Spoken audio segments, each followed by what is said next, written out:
Okay, wonderful. We got the 16th of July, Thursday.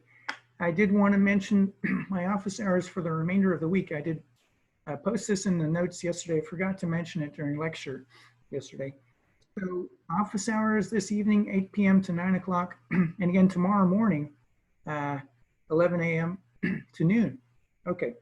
And of course, the emphasis here is the homework assignment that's due tomorrow. All right, now we're going to resume a discussion. We started this in our last lecture.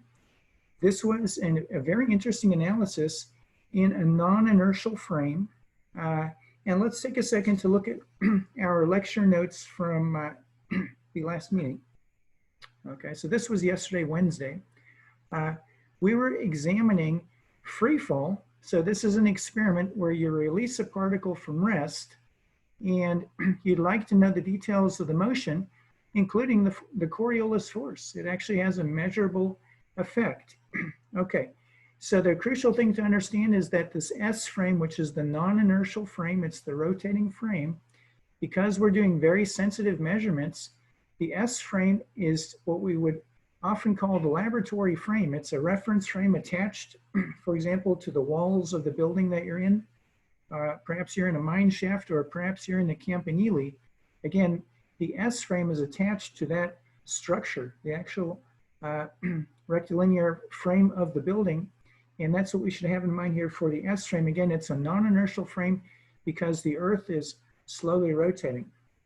Okay, and the centerpiece of this chapter here really is the transformation of Newton's second law to a rotating frame. In today's lecture, we're going to examine the mathematical details. It becomes rather technical to really derive this stuff, but let's appreciate that it is the transformation of a differential equation. And we've talked about this before. If you have a differential equation, it is a relationship between a function and its derivatives, perhaps the first and second derivatives, etc. It's a relationship between those derivatives.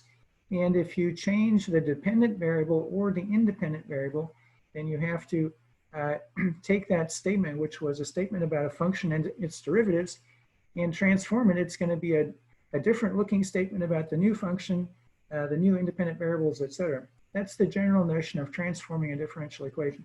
So we transformed Newton's second law to the rotating frame, and we got these wonderful terms. Okay, so the emphasis of the calculation here with the free fall is to bring in some mathematical techniques that will serve you well. How do you deal with complicated systems of differential equations? Remember, this turned into a system of differential equations. How did that happen? Well, remember, we defined coordinate system, and this is going to be relevant throughout today's lecture. Later today, we'll talk about the Foucault Pendulum. The Foucault Pendulum, wonderful. And there was, a couple hundred years ago, these things were all the rave. People were building them all over, typically in museums, etc., because it's a really cool effect that a pendulum, a very high quality pendulum, what we call a spherical pendulum in physics, right? Not the usual planar pendulum. It will slowly precess, and based on this, you can measure the Earth's rate of rotation. Okay, so again, there's a Z coordinate, a Z axis pointing up, the Y axis points due north, and the X axis in this diagram goes into the page. It points to the east. Okay, capital omega vector has these components, sorry. And then we worked out the cross product. Obviously, for the Coriolis force, you need this cross product. And the upshot was we had this very nice system, right? This is a system. Okay. There we go.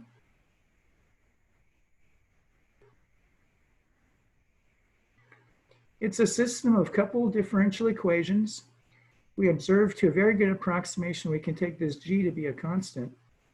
And then the remarkable thing is that the structure is really the structure of a system of first order differential equations. You can see that by introducing new notation, the velocities Vx, Vy, Z.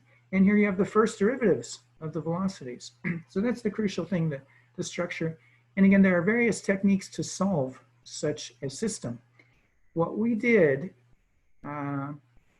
we introduced this notion of solving order by order. Okay, it's a powerful technique. In principle, you can use other techniques. For example, matrix exponentiation, wonderful technique, matrix exponentiation. That requires you to find the eigenvalues of a matrix, etc. Turns out this technique is a nice technique because you take the 0th order solution. Okay, that's the solution to the problem where you set the capital omega to 0. And that is a very well-known solution. It's good old free fall. Oops, that would be this paper here. So the 0th order solution, this is a familiar result from first year physics.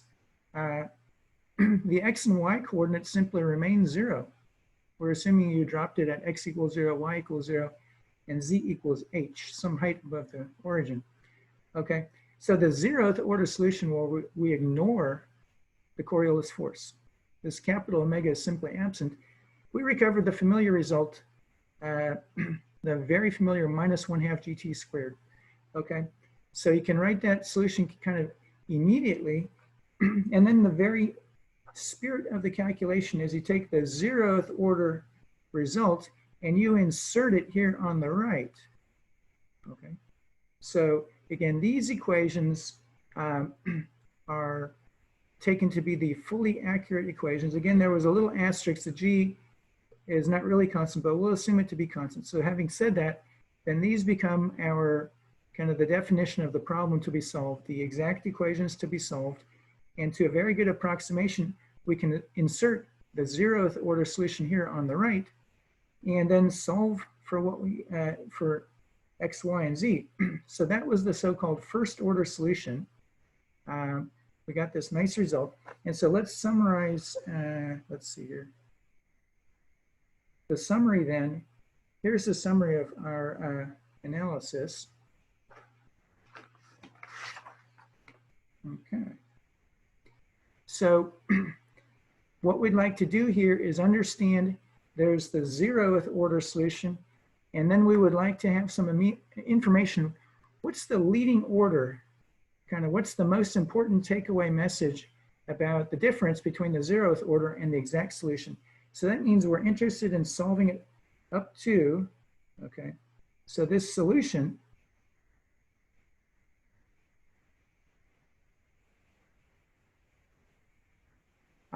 we're interested in the solution containing omega to the 0 .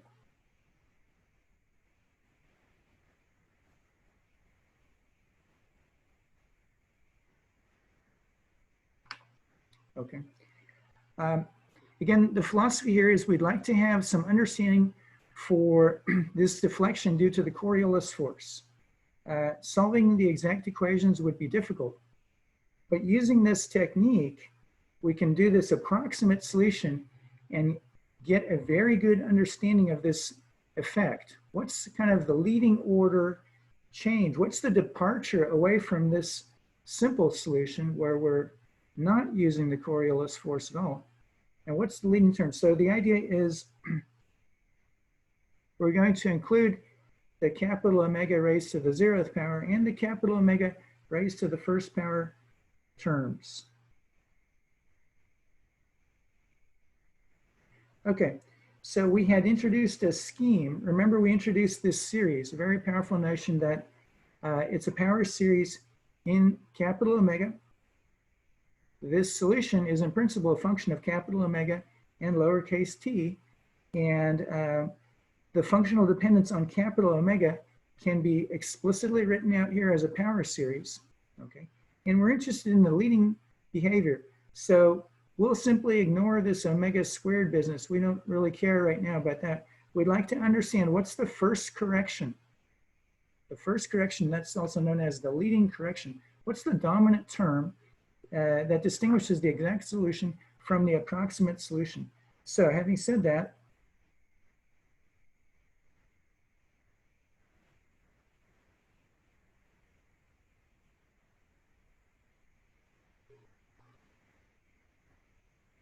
there's the capital omega.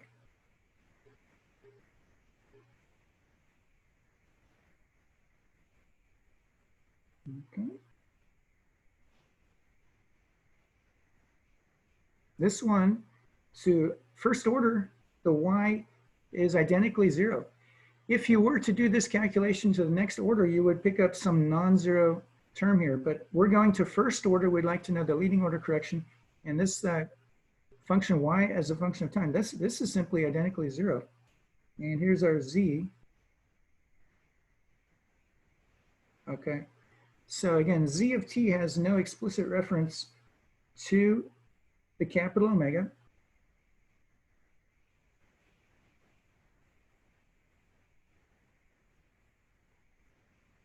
Okay, now let's appreciate these three equations and how does this fit into our discussion?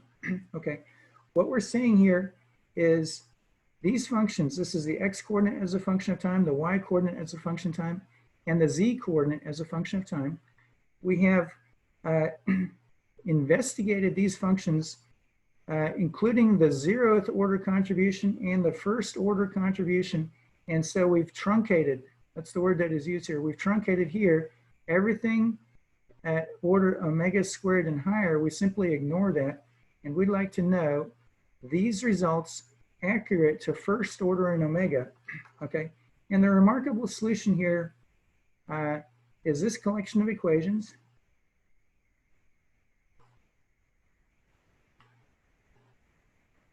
Okay.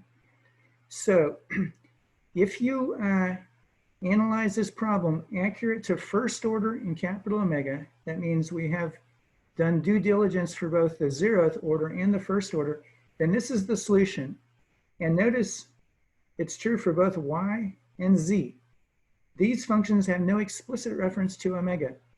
If you did a more accurate calculation and continued, you could take this solution, insert it on the right-hand side and go to the next order. You would start generating more terms. But we're interested in kind of the leading effect, and here it is. It's a deflection to the east. Let's just state that verbally.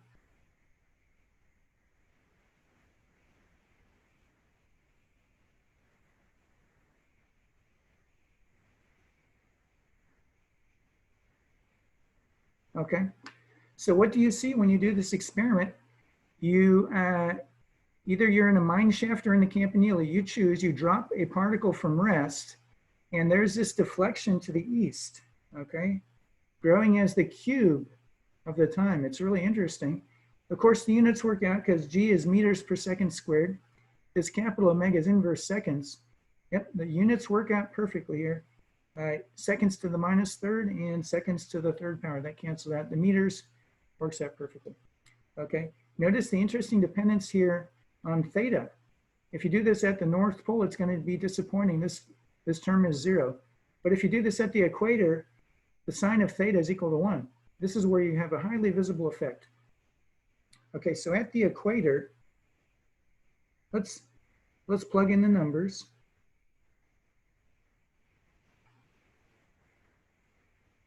Okay, let's suppose you drop it a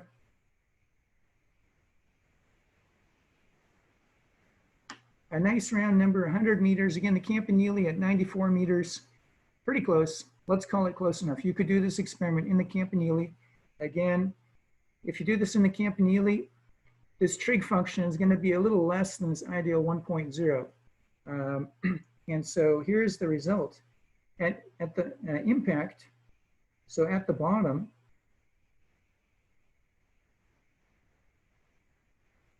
x is around 22 millimeters, so 2.2 centimeters. So this is very much, right?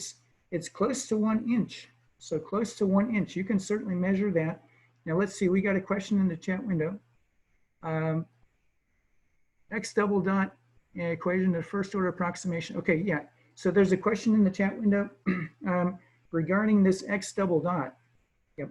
So what we've done here is you could imagine taking this series here and you plug it in here for X double dot. That means you'll be computing second order time derivatives of these functions. We have a whole bunch of functions that depend on time t. And the same is true for y. You plug in y here and you plug in y here. There's the first derivative of y, etc.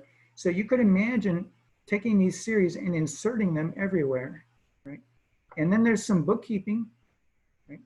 Then we must multiply out all these series and identify different powers of capital omega. So first we would identify capital omega to the 0th power and look at that equation, because the coefficients of the capital omega to various powers, various integer powers, they must be equal, okay? So you would generate a host of equations. That's one way to visualize this equation. The other way to visualize it is say, well, first look at the coefficient of omega to the 0. Okay, so the 0th order solution here, when we said 0th order solution, it means look at coefficient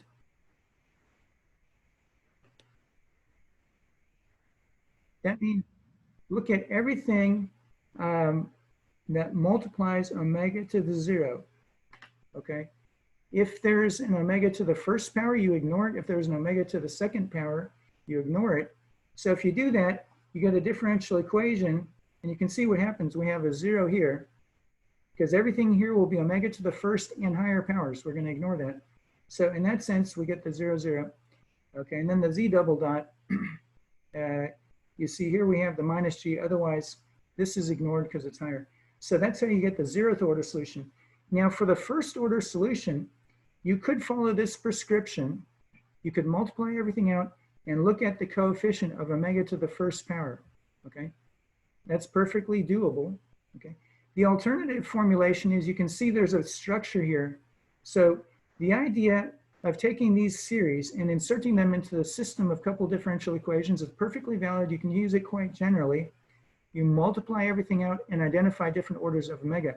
But for this particular structure here, there's a bit of a shortcut, right? Because you see on the left, we have the 2nd order time derivatives. And on the right, we do have this minus g, but then omega to the 1st power. All the other terms have omega to the 1st power. So this provides us with a more efficient manner of going through the technique. You solve it to some order. For example, we solved it to 0th order. You insert that over here, okay? That is, these 4 occurrences. We have an x dot, a y dot, and a z dot. You insert the 0th order solution to there, and then this is accurate to 1st order. Okay, so that's kind of a shortcut. In that sense, we cut right to this statement here. You have x double dot correct, including 0th and 1st order. And we plug in, we plugged in the 0th order solution here, the minus z dot, using this formula. And we got our, I should scoot it up like so. Yes, let's scoot it up like so. So this equation here, we plugged in on the right-hand side the 0th order solution. And then we got this differential equation here, right? Because it asks us to compute the 1st time derivative. And the 1st time derivative, the 2, the half cancel nicely, you get this. Okay, then we integrated 2 times, and these vanishing terms were because of the initial conditions. Okay, so again, that was an answer to a question in the chat window. Different ways to organize the thinking here, but at the heart of the matter is this idea of solving it order by order. Okay, and so we've achieved our goal here. This is the trajectory. We see that there will be a deflection to the east. And again, a convenient way to do this is obtain a chain. A very nice, I would recommend stainless steel, because it's fairly strong, and you can have a fairly narrow stainless steel chain, right? Good ratio of strength. Stainless steel is a very strong material. I wouldn't do this with aluminum. The danger of the chain breaking. Okay, you wait for that chain to equilibrate, and then you release the particle at the top of the tower. You release the particle slightly to the east. You can just eyeball it, make a little gap to the east, and then drop it.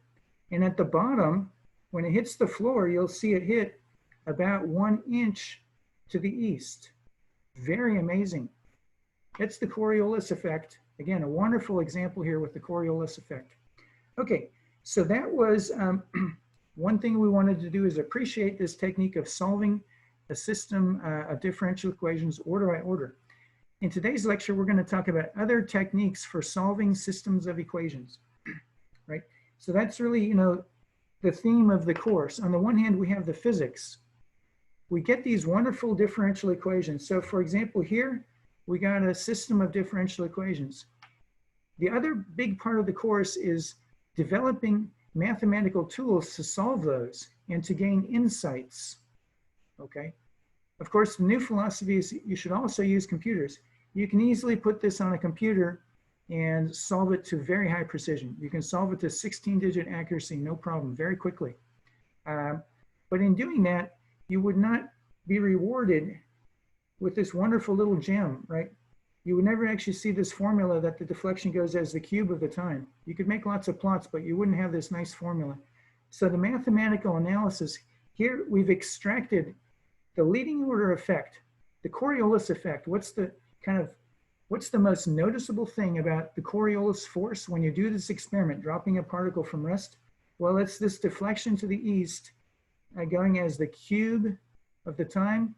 Interesting dependence on the latitude of your experiment. It's going to be 37. The latitude is 37 degrees for Berkeley. Of course, theta is 90 degrees minus 37, right? It's the co-latitude. And here you go. You can measure omega. And of course, there's a very important message. Someday, if you're marooned on some planet and you need to know the angular velocity of that planet, go ahead and do this experiment. You can make measurements of the angular velocity, not only of the Earth, but any planet. Maybe someday you'll travel to an exoplanet. Great. You know what to do. Start doing this experiment. And we're going to talk about the other thing you should do is build a Foucault pendulum, do some more cool experiments. So yeah, real life applications. Okay, now let's take some time to ask, where did this wonderful formula come from? The Coriolis force is a cross product, right? The centrifugal force and the Coriolis force. We know that the Coriolis force involves a cross product, the velocity vector crossed into the capital Omega vector. The centrifugal force is independent of velocity. So where did these come from? This is going to require some effort, but it's useful to kind of go through this and appreciate the big picture. All right, so having said that, here we go.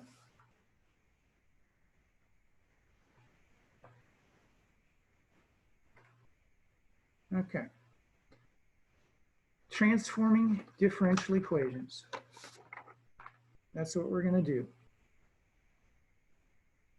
Okay. I will take a moment to remind us here. This was the picture we had. Let me put it like this. Let's keep it, let's not get overwhelmed with all these formulas. Let's put it here like this. Yeah, this is much better. And let's scoot it down like this. This is probably the best possible way to position this paper. Yeah. So first of all, just a reminder, this wonderful result, quite general. Remember the so-called useful relation. We're going to use this again today. It's true quite generally, even if you do not have two different reference frames you're talking about.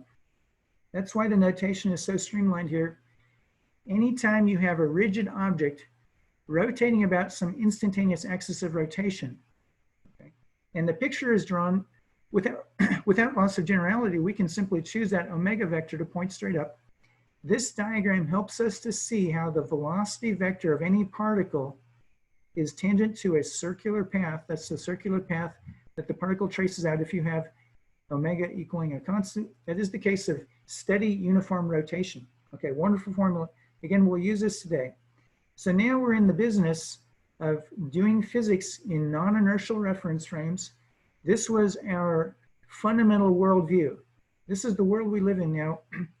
We have the existence of these two frames in red. We have the S0 frame, that's the inertial frame. And again, we use this notation. The script S is the non-inertial frame. In this case, it's a rotating frame. And let's assume this omega vector is a constant, okay? So we have the case of steady rotation. Let's analyze that case. All right, so here's what we're gonna do. Capital Q will denote any physical vector. So for example, the position, the momentum, the force, the angular momentum L, the torque, right? We love talking about torques. All kinds of vectors that you would talk about in physics. Any one of these vectors, momentum, acceleration, that's another vector. Yeah, we love talking about vectors in physics, especially the cool ones like angular momentum and torque. So Q will now denote any such vector. And let's understand how we can relate the time derivative of Q in the S0 frame. So this is our notation, dq dt. Again, we use ordinary lowercase d to indicate this is a total time derivative. We're thinking of this, and the emphasis is here that this is Q thought of just as a function of time. So in the S0 frame, this Q is some function of time. It could be a constant. That's perfectly okay. Then this derivative would be 0 in the S0 frame. So again, this is our notation. And the crucial thing is we must make a distinction because we have two different reference frames. Obviously, if a vector is constant in one frame, as long as it's not pointing along the axis of rotation, it will not be constant in the other frame. Okay, so we're going to work out the relationship between these two time derivatives. All right. To do this, we're going to need some mathematical machinery, and soon enough, we're going to go into chapter 10. We will continue to use this notation in chapter 10. So here's what we're going to do.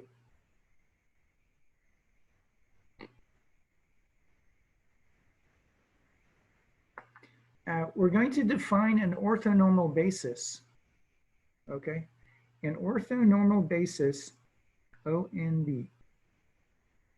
Okay, so you remember from Physics 89, right? We always talk about orthonormal bases. So we have a bunch of vectors. You're free to choose vectors as long as they are mutually perpendicular. That means you choose any two basis vectors, they must be orthogonal to each other. And here, normal means the length. This is normal in the sense of normalization. When we normalize a vector, that means we divide it by its original magnitude to get a unit vector. So the orthonormal basis is a collection of three vectors.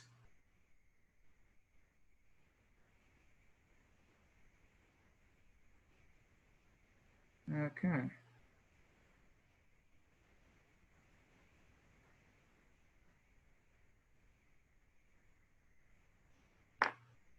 And again, we're going to continue to use this notation when we go into chapter 10. At that time, we'll be thinking about the motion of rigid objects. So suppose you have a potato. This is a useful way to think about it. Suppose you have a potato and you take three toothpicks and you poke them into the potato so they're stuck in there. And let's draw the picture. Here's a potato, okay? And we're going to take three toothpicks. So let's draw the picture like this.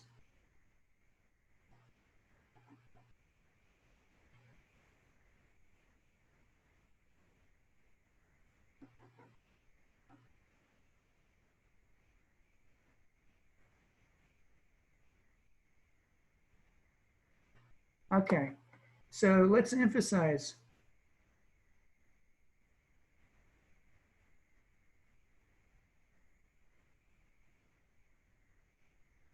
Okay, so this is a perspective view, okay? This is useful to us to have a perspective view. Again, you have a potato and you stuck three toothpicks into the potato, but the idea is they are mutually perpendicular, okay? If I drew a side view, then you would see two of the toothpicks at 90 degrees to each other, but the other one kind of would be perpendicular to the page. So yeah, there's a time and a place for that diagram. This is the perspective view, and this perspective view together with a verbal description that these are three toothpicks stuck into a potato that are mutually perpendicular. So in chapter 10, we're going to talk about the rotation of rigid objects. It could be a potato or it could be a spacecraft. Again, these things typically rotate. If you toss a potato in the air, it's typically rotating. Okay, there'll be some fascinating results about the time evolution of the position, the angular position of the object. So this notation, again, we're going to continue to use this notation.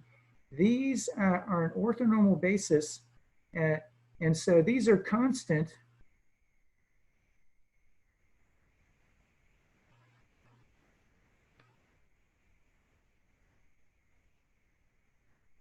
Okay, these three vectors.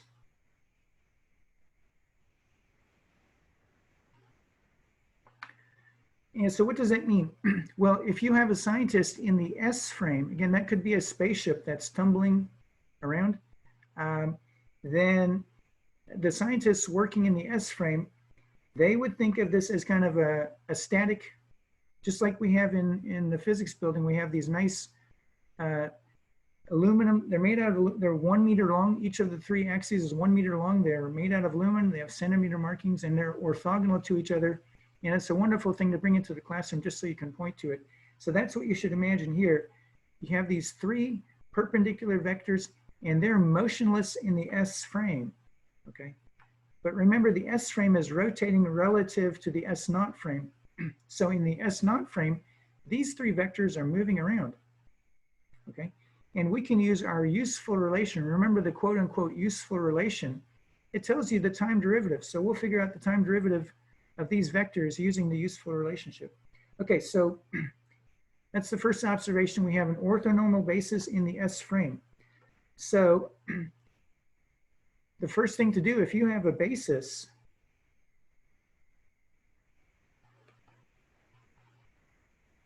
you can write any vector as a linear combination of the basis vectors. So the expansion coefficients we'll use here, Q1, E hat 1, plus Q2, E hat 2, plus Q3. Okay, so the important thing to appreciate here, and let's really emphasize this, is that this vector Q, and again, Q can represent any physical quantity. It could be momentum, force, torque, angular momentum.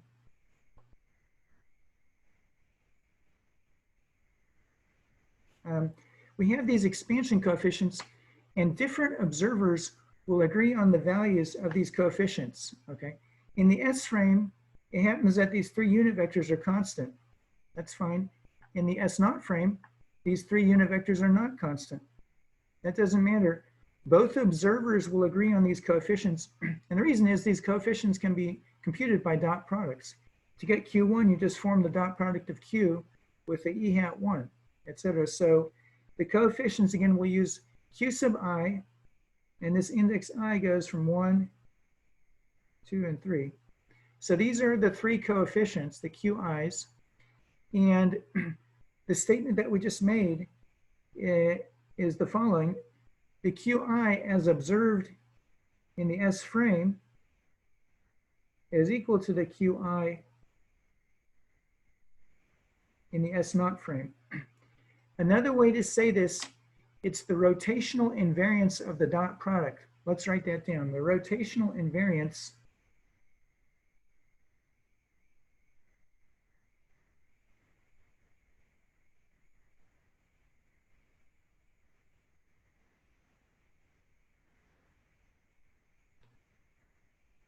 okay. This statement that these things are equal, okay, is the rotational invariance of the dot product. So one observer will have his or her own opinion about this vector Q and this vector, but both observers will agree on the dot product. So if you form this Q vector dotted into the E hat 1, right, that's a dot product. And this evaluates to be this expansion coefficient, the Q1 here, and again, here's the collection of the three coefficients. So this is the coefficient Q1, okay? So in the S frame, you can evaluate this dot product. In the S frame, it happens that this E hat 1 as a function of time, it's constant, okay? That's a separate discussion, a separate issue. Here we're interested in the rotational invariance of the dot product. So in the S frame, you can evaluate this dot product. You get a number, and that number is Q1. And also in the other frame, in general, the other frame, the S naught frame, has the axes pointing in some different direction. So the vector Q will look different, and the vector E hat 1 will point in some different, but the dot product, that's a rotational invariant. And so the summary here is this nice statement, wonderful statement. It's the statement that both the observers agree upon the expansion coefficients. Okay, so that's kind of an abstract statement, but it's going to help us now. We're going to start computing time derivatives. Okay, so as we go through this calculation with time derivatives, remember, these vectors are constant in the S frame. So when we do calculations in the S frame, when we compute time derivatives in the S frame, the time derivatives of these three things, these are zeros. The time derivatives are zeros. Okay, so let's get right to work. We're going to, first of all, compute the time derivative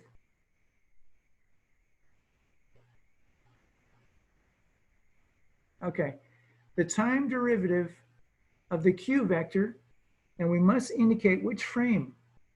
So let's do this in the non-inertial frame first. We kind of like that one because it's going to be simpler, right? The 3 unit vectors are constant. Okay, so in the non-inertial frame, in the rotating frame, we have this. It's a sum over, it's understood that this index I ranges from 1 to 3, okay? And so now we must differentiate, right? Using this notation, we'll write the result. This same thing here. Here we have explicitly written out the 3 terms. The exact same thing looks like this in with the summation convention. We're summing on an index I, it's understood to range from 1 to 3, Q sub I times E hat I. So this is the structure of a scalar, right? That coefficient is a scalar, and that's a vector. The little hat indicates it's a unit vector, okay? And the E, it comes from German, Einheit. Again, that's just the way to say unity in German, right? Einheit, unit. Okay, so there you have it. There's the formula. Here we go, we're gonna differentiate it. Now remember, in the S frame, this factor is a constant, the E vectors are constant, but these are time dependent. So we've got this nice dqi dt. And then we simply copy over these unit vectors because they're constant. Okay, so we've done the calculation in the S frame.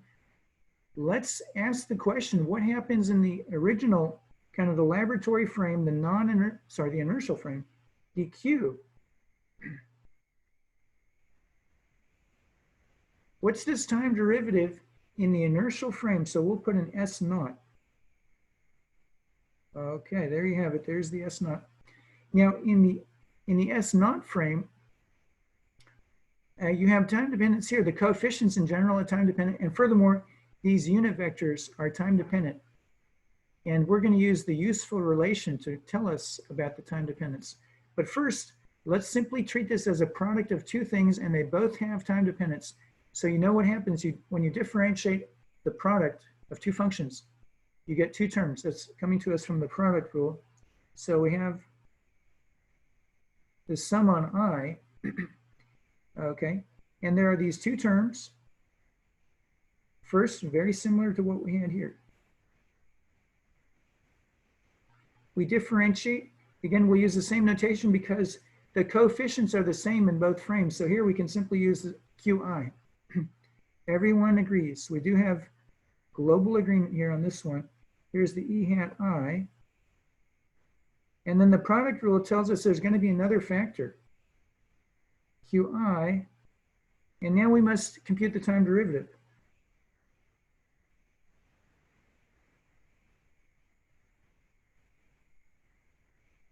Okay, and let's emphasize, this is in the S naught frame. For a little extra emphasis, right, that derivative is to be computed in the S naught frame. Okay, so you see the situation in the S naught frame is a little more complicated because the unit vectors themselves are swinging around. So here's the good news. We can bring in the useful relation because capital omega is the angular velocity of the S frame relative to the S naught frame. And so the useful relation precisely tells you the time derivative here. So it's omega cross. This is the wonderful thing. So I will simply copy over the first portion here. We have this time derivative.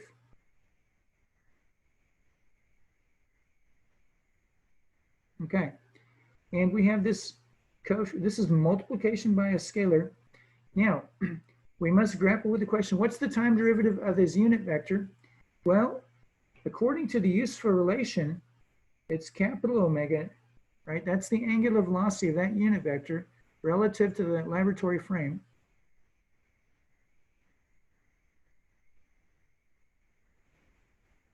Okay, wonderful. This is the crucial thing. We were able to evaluate the time derivative of that unit vector. And again, think of these toothpicks stuck into a potato. All right, and this is rotating. There's some angular velocity, capital omega. What we're doing here is computing the velocity of the tip of those arrows. Okay, and that's precisely the useful relation.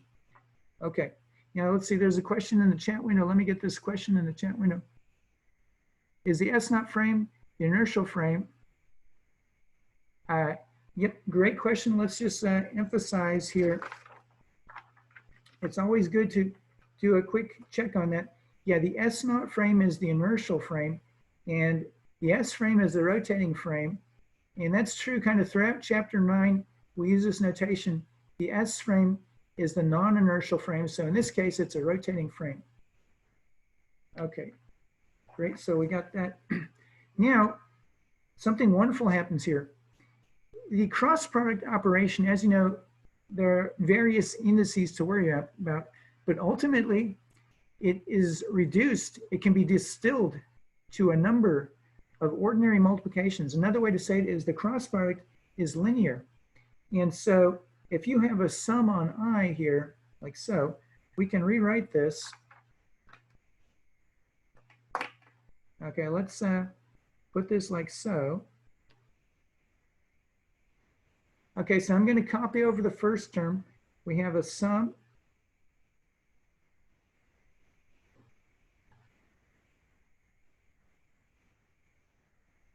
Okay, and now the point is here, we have this sum on I, and because of the linearity, in fact, you can think of this as a glorified distributive property, okay?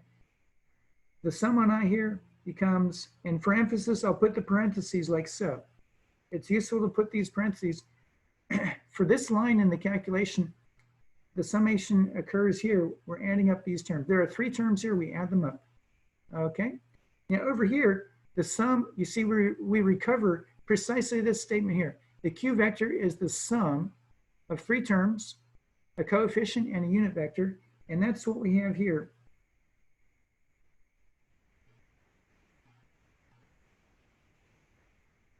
Okay, it's a pretty cool formula, no doubt about it. Capital omega cross capital Q. Who would have thought? We have a very wonderful cross product that emerged. Okay, so this completes our goal, right? Because notice what we've done. And let's bring in some colorful stuff. This thing, right?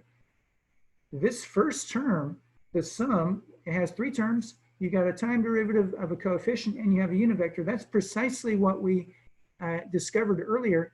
This is the time derivative in the S frame, okay? And so we can summarize, in fact, there are a couple different ways to summarize this. Perhaps the most dramatic way, let's go right to the most dramatic way to summarize this is the following. Remember, the Q vector is kind of an arbitrary vector. It can be any physical vector, momentum, angular momentum. It's kind of a placeholder for any physical vector. Okay, sorry, we do have a situation with 2 cats that could escalate.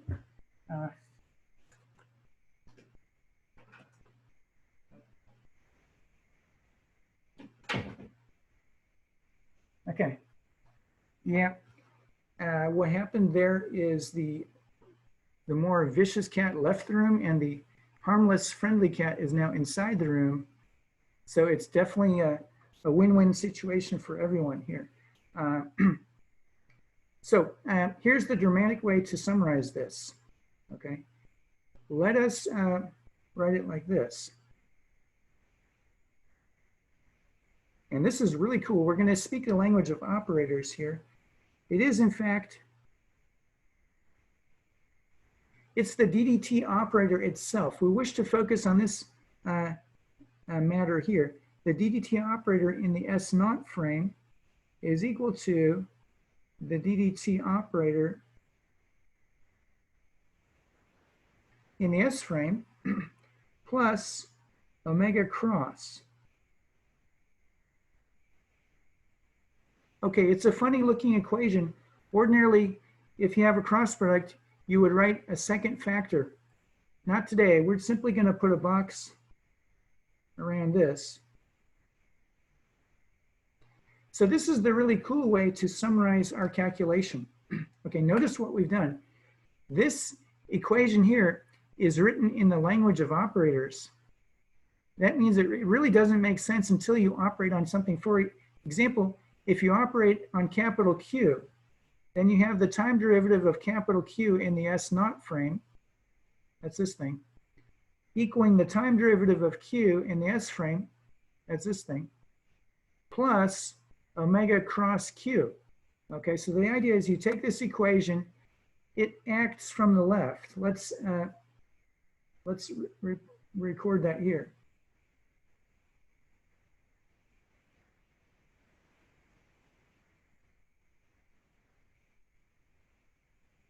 Okay, this equation, this wonderful result in the box. Okay, and really, let's just cut ahead for a second to the conclusion. To get the Coriolis force and the centrifugal force, we simply square this operator, right? Because Newton's second law tells us about second order time differentiation. So if you square this operator, you get the Coriolis force coming from a cross term, and you get the centrifugal force from this one squared, and you get the original acceleration from this one. So that's looking ahead. I just want to put that out there as a motivational remark.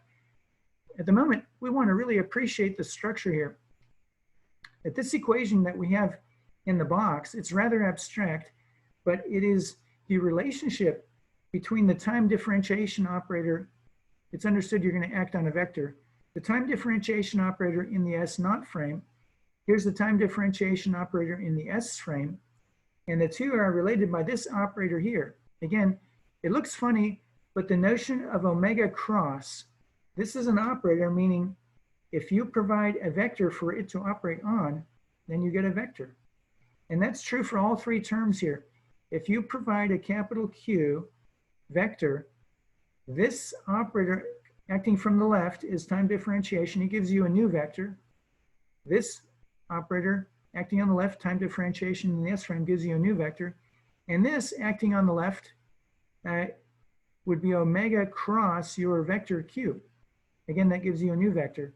So in that sense, these are three operators, and this is an operator equation. Let's record that here. Operator equation. And yeah, you can take it up a notch. This idea here, omega vector cross something. You write that as an omega vector and then the cross product operation. Equivalently, you can write it as an anti-symmetric matrix multiplication. So let's record that here as an optional remark. This thing here, this operator, which we have described as omega cross, this can be accomplished by multiplication by an anti-symmetric matrix. And the same thing is done very often with magnetic fields, especially when you look at the relativistic formulation of electrodynamics. You know, you have to talk about the force due to a magnetic field, and there's that cross product, right? This can be accomplished by multiplication, again, left multiplication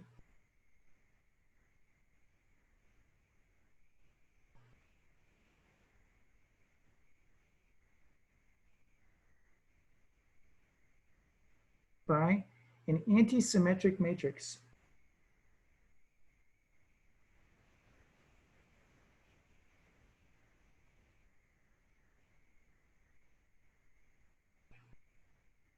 Okay, so let's take a second to talk about what we've achieved and where we're going. This particular discussion is not appropriate for the midterm, or, you know, we have another midterm, or the final exam. So in other words, this is more of a theoretical discussion. Sometimes in lecture, we delve into the theory. And here our objective is to understand where did these remarkable inertial forces come from. the centrifugal force and the Coriolis force. Where did they come from?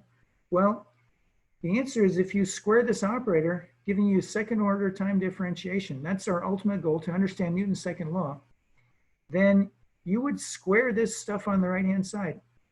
And as always, if you have the sum of two things and you square it, there's this first thing squared, that gives you second order time differentiation, the acceleration in the S frame. There's this thing squared. Remember, omega cross position. That was precisely the centrifugal force. And then there's the cross term, and you know the cross term has a factor of 2. So now we understand why the Coriolis force, you know there's a factor of 2, right? Twice the mass times the cross product with the velocity and the omega vector. So yeah, the amazing conclusion of this story, and it's a fascinating story, is that, let's see, I just realized, you know, I have to reboot my machine under Windows to really get Zoom working properly, and apparently they can't automatically set the clock. So I can tell you it's now 1:31 here in California. Okay, yeah, so you square this operator and you're done. Okay, so square operator. We won't go through the details now. Our objective right now is to appreciate this wonderful relationship and the useful relationship. Remember, we used the useful relationship. That certainly is examinable. So the idea that the time derivative of this vector is capital omega cross, that's a fundamental concept here. And you know, we first, oh no. Okay, yeah, that one's sure. Oh my goodness, it's gone missing, but the useful relationship was here a moment ago. I think I flipped the page on it, yeah. Oh, in fact, it's right here in front of me. Okay, yeah, the useful relationship is this one. Yeah, you gotta know this for the midterm and the final. Okay, so that's appropriate level of detail here. We now understand the theoretical underpinnings of, put it back. The theoretical underpinnings of the Coriolis force and the centrifugal force. Okay, so now let's talk about another fascinating application, the Foucault pendulum. Yes, it's time to talk about the Foucault pendulum.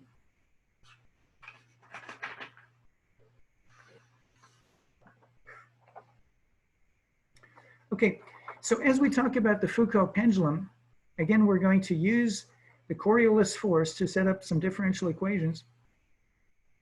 We will face some difficult differential equations, and we'll talk about mathematical methods that can be used to solve those equations and extract an understanding of the behavior. Okay. And furthermore, these methods are useful for you on homework assignments. So this will be a wonderful learning experience here. So let's organize the notes like this.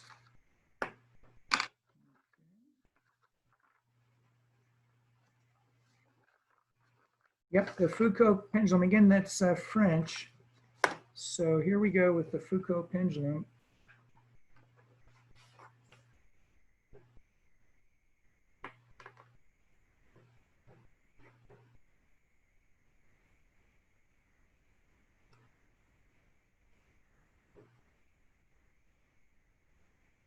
Foucault. One of my daughters took French, so I know how to pronounce it. Foucault pendulum.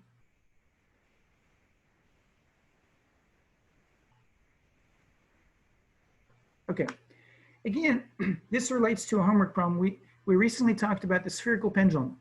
The spherical pendulum is easily constructed by taking a piece of string and suspending a small massive object from some, typically overhead, you've got some rigid points such as a rafter in the ceiling. Basically, you want to attach the string to the ceiling and have a small mass attached to the bottom. Okay. If you do that, you've essentially constructed a Foucault pendulum. There's just one problem, and let's use the language of chapter 5.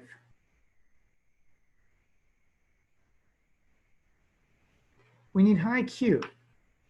Okay, Q. This is Q from chapter 5.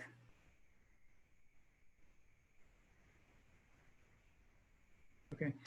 This is not the Q that we talked about a moment ago. A moment ago, we used capital Q vector to denote an arbitrary physical vector. Things with units like momentum, torque, all these things have units, right?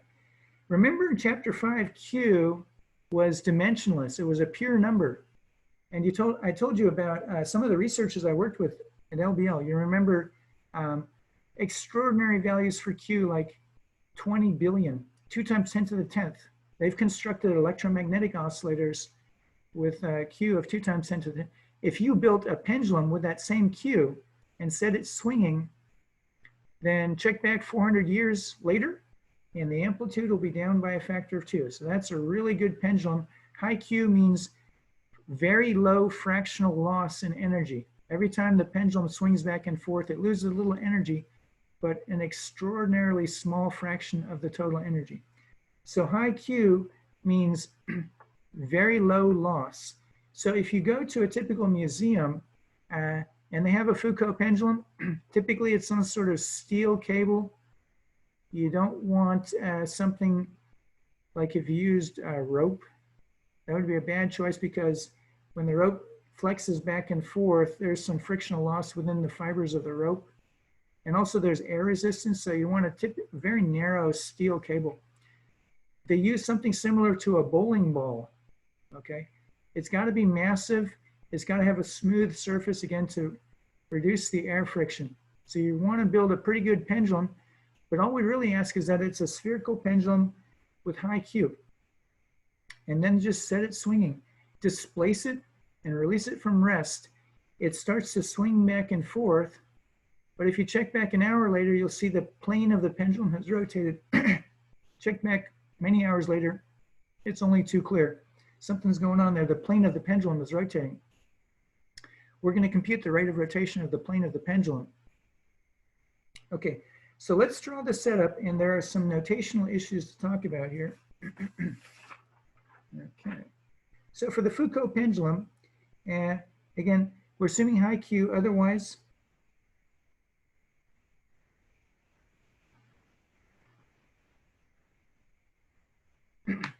it's a sphere, a spherical pendulum, I should say, and the pivot point is capital P. Okay, so this is kind of the usual notation. When we start doing geometry in three-dimensional spaces, sometimes we have to label the points, and this capital P is the name of a point.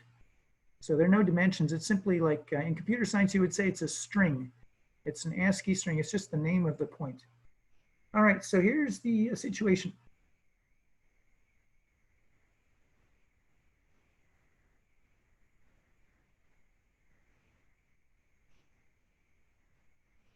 Okay. So we got 3 axes, X, Y, and Z.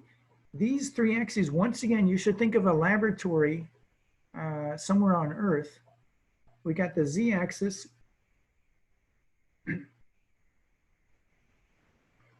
And this axis points up according to what local people in that area, in that part of the world, people pretty much agree what direction is up, something we can all agree on, and in one part of the world. And yep, that's up. The other thing, of course, here's the y-axis, points to the north.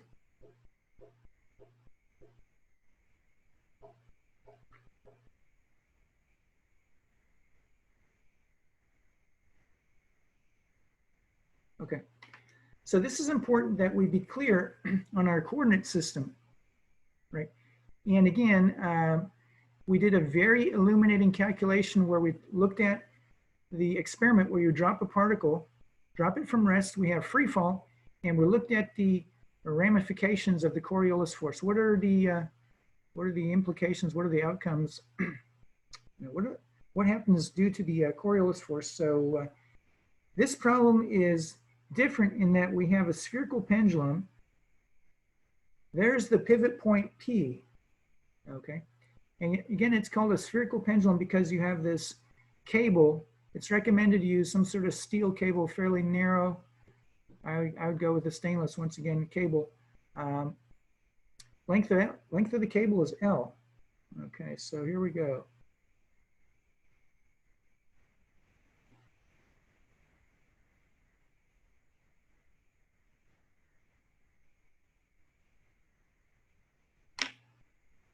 Okay, you know, we have some notation and there are some challenges here with the notation.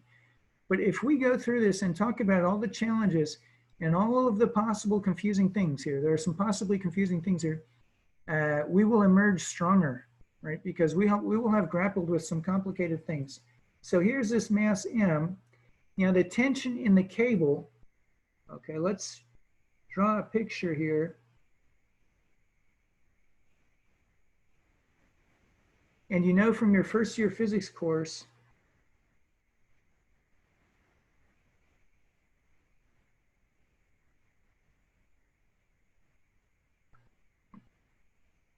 okay.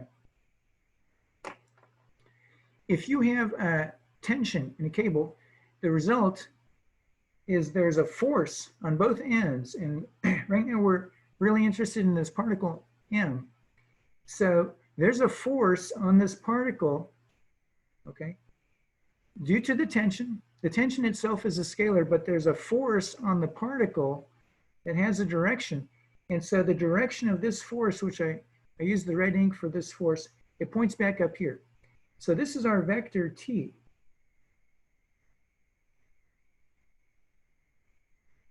Okay, as you know, the capital T is a bit of a controversial issue. We have said T is kinetic energy, right? Certainly when we were looking at the Lagrangian formulation of mechanics, we had capital T for the kinetic energy, capital U for the potential. Well, here, we're not using the Lagrangian formulation. So we're going to use T for tension. You could, the alternative would be F sub T, F for force, and T as a subscript, as a descriptive string to tell you its tension. But we're going to need subscripts of the tension, so you would have a hierarchy of subscripts, and that's just more confusion than we need. So we're going to use, we're giving ourselves permission here to use capital T for tension. All right, and now we've duly noted that this is not the kinetic energy. T is the tension. Okay, now here's the danger with the notation, the further danger, I should say.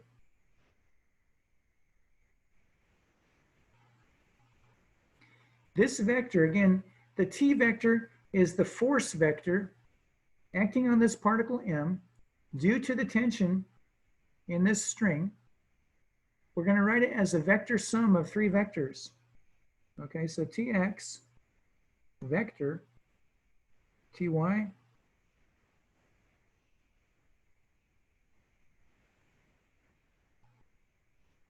okay, so that vector there is the sum of three vectors. So for example, let's draw a reference line. I'm drawing a reference line parallel to the x-axis. Watch me do this. You see how that line is parallel to the x-axis? Okay, so there's a Tx vector here like this. And so here is another reference line. I'm going to have to allow me to turn this thing for a second. I want to really. Okay, sorry about that. Sorry about the motion sickness you might have encountered there. Okay. So I drew a couple vectors here. That vector is the T sub x vector. Okay. And this vector is the T sub y vector. And there's also a T sub z, but that will confuse the diagram. So this is vector addition. And here we have written the tension vector as a sum of three vectors. Okay, we want to have perfect clarity on this because there's also alternative notation. As you know, we often like to write the tension as, a vector as an ordered triple.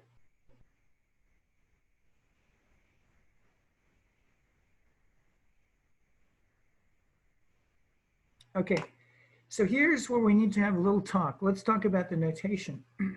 Remember, this first equation, what we've done is a decomposition. We've written this tension vector, which is pointing at a funny angle, and we've written it as a sum of three vectors. Each of these three vectors is parallel to a coordinate axis. So the Tx vector is parallel to the x-axis, Ty parallel to y, etc. So this is the vector sum, three contributions giving you a total T. Here, we've used our other favorite notation. If you have any vector you can express it as a linear combination of the unit vectors. And remember, we talked about basis vectors. So when we use this notation, this means there's some coefficient tx times x hat. That's a unit vector, obviously pointing along the x-axis. Here's a coefficient ty times y hat. And here's a tz times z hat. Sorry, I got a little cramp there. I think I need to go like this to delineate. We got the picture on the right here, formula.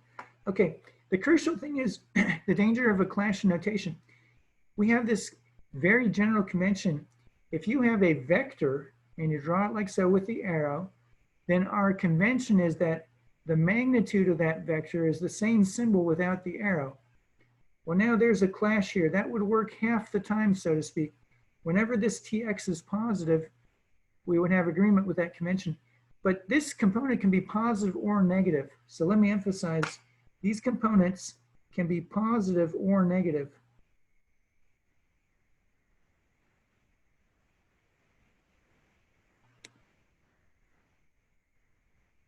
Okay, so that's important. As the pendulum swings back and forth, these components alternate between being positive and negative. So we must not interpret them as a magnitude, which would be our other convention. Right? You see there are two conventions here that clash. And that's why this notation is a little dangerous. It's dangerous anytime you have a vector which has some sort of subscript. Okay, that's a little bit dangerous, but I wanted to follow what's done in the book and just have some discussion here that we're not losing our mind. It's just, we need to get through this and just clarify what's going on. So having said that, we can navigate through the calculation, okay? So let's draw a picture. We're going to draw a two-dimensional picture. Remember, this one is a three-dimensional perspective view.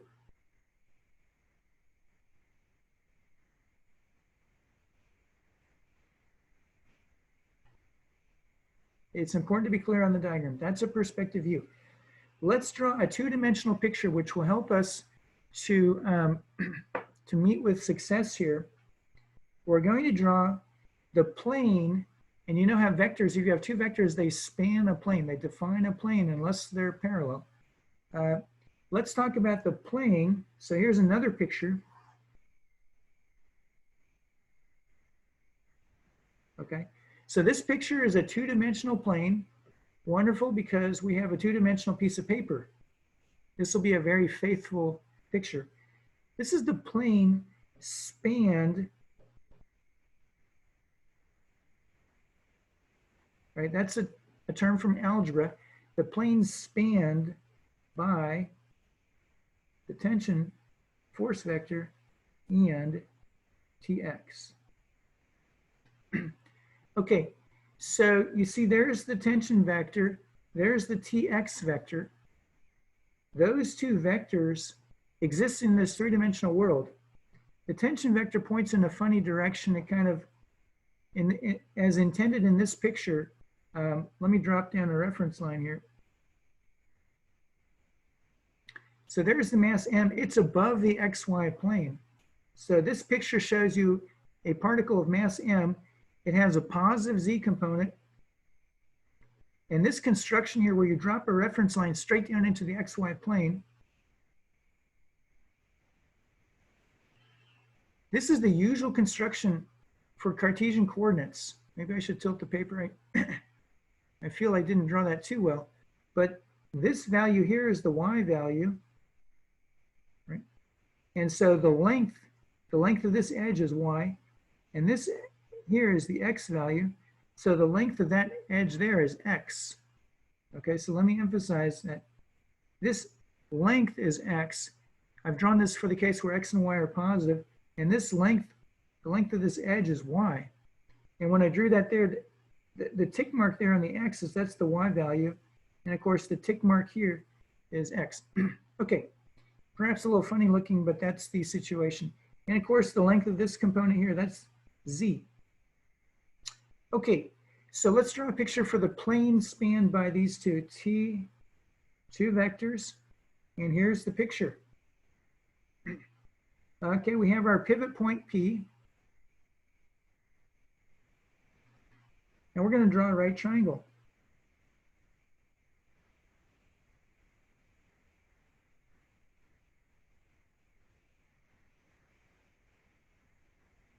Okay. Again, appreciating the setup here. Much of this course, we must work in a three-dimensional space. So we really want to go through this in detail and understand the three-dimensional geometry. So this plane, I didn't draw it in that picture, it would kind of mess things up, but it's kind of a diagonal plane there going through the particle M. So the particle M is here. There's our little particle M. Again, there's the pivot point. And here's this Tx vector. The vector Tx points like so. And the vector T, okay. So you see we want to really understand the three-dimensional geometry. That thing is the T vector. And that's an arrow. It's a vector. That's our T sub x vector. Okay. Now the takeaway message here is that the Tx, and I should write it here like this, Tx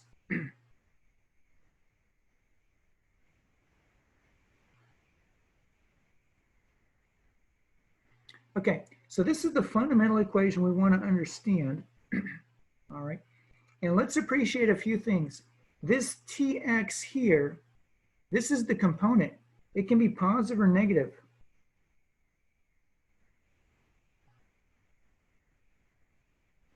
Okay, so this is not the magnitude of the Tx vector. Okay, this is the component, and again, this can be positive or negative, and this is the magnitude of T. So this T certainly is the magnitude of the tension vector. All right, so again, there's a little bit of confusion with the notation. Here, this T is the magnitude of the tension vector. Fair enough, that's what we use that symbol for. But this is the component, it can be positive or negative.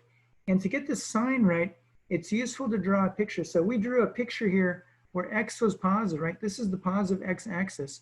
So this picture is a nice example of X being positive, okay? And now in this picture, you can see that the X component of the tension is negative. So that's why we have the minus sign. We really want to appreciate this minus sign. Okay, so that's why we went through this discussion to really understand the minus sign. There's a very similar formula for y. Okay, so similar formula for y. T sub y over t is minus y over L. Okay, and those are the two, oops, let me go like this. Those are the two fundamental equations. And again, this was a discussion we went through very carefully to appreciate the geometry. Now let's set up the differential equation. Again, we're doing physics in a non-inertial frame. This R double, that's the acceleration in the non-inertial frame. Now that's our laboratory on Earth, and it's rotating slowly because the Earth is rotating. So now this is our non-inertial frame. The inertial frame, that would be a frame motionless relative to the fixed star. We're not talking about the inertial frame. This is the non-inertial frame. Okay, so what are the forces? We got the tension.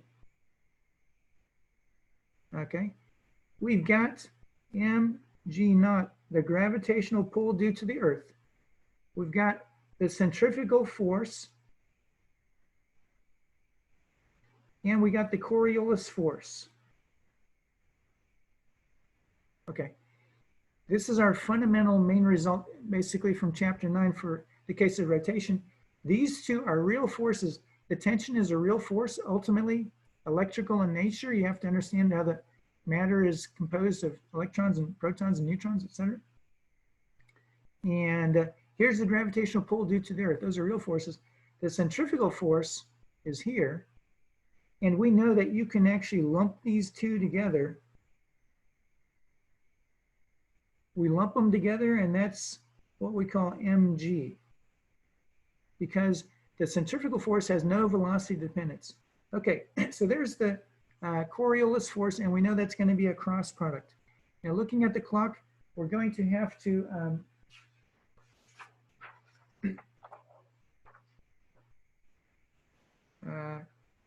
we're going to have to kind of cut ahead here to the exciting conclusion, okay?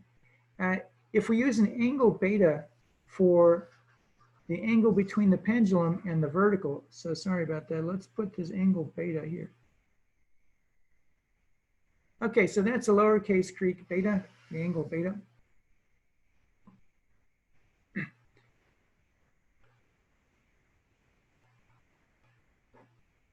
Okay, so for small beta, is the magnitude of the z component of the tension, so that's our Tz. You know, the exact solution, the exact expression for this z component is T cosine beta. Well, if beta is small, then the cosine is 1 minus 1/2 beta squared. We're actually going to discard that quadratic term. So this is approximately equal to the tension. Okay. And furthermore, we're going to first analyze the case, you know, of very small beta. So the motion of the pendulum has very, very little z excursion. So we have z dot and z double dot small. Okay. So that means ultimately you have this balancing. The z component of the tension is approximately equal to mg. Okay. And furthermore, this is approximately equal to the tension. So that's useful to us. We're going to assume that the tension in the cable is fairly constant, and it simply is equal in magnitude to m times g. Okay, so the interesting stuff though will be the x and y motion. So having said that, here's what we get for the differential equations. We get an x double dot equaling minus x over L g plus, and here's the coupling. The coupling is due to the Earth's rotation. We have a 2 y dot. In our next meeting, we'll explain the cross product, etc. Cosine theta. And here's y double dot.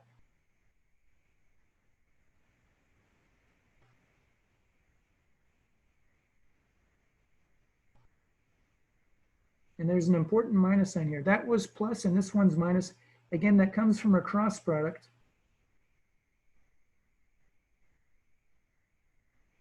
Okay, so these are the two equations. It's a fascinating system of equations. And the crucial thing that we're going to do to solve this, we're going to introduce, and this is also useful in the current homework assignment. If you simply define a complex quantity, and this is a lowercase, that's a lowercase Greek eta. Greek lowercase eta, okay? We define eta of t to equal x of t plus the imaginary unit y of t. Okay.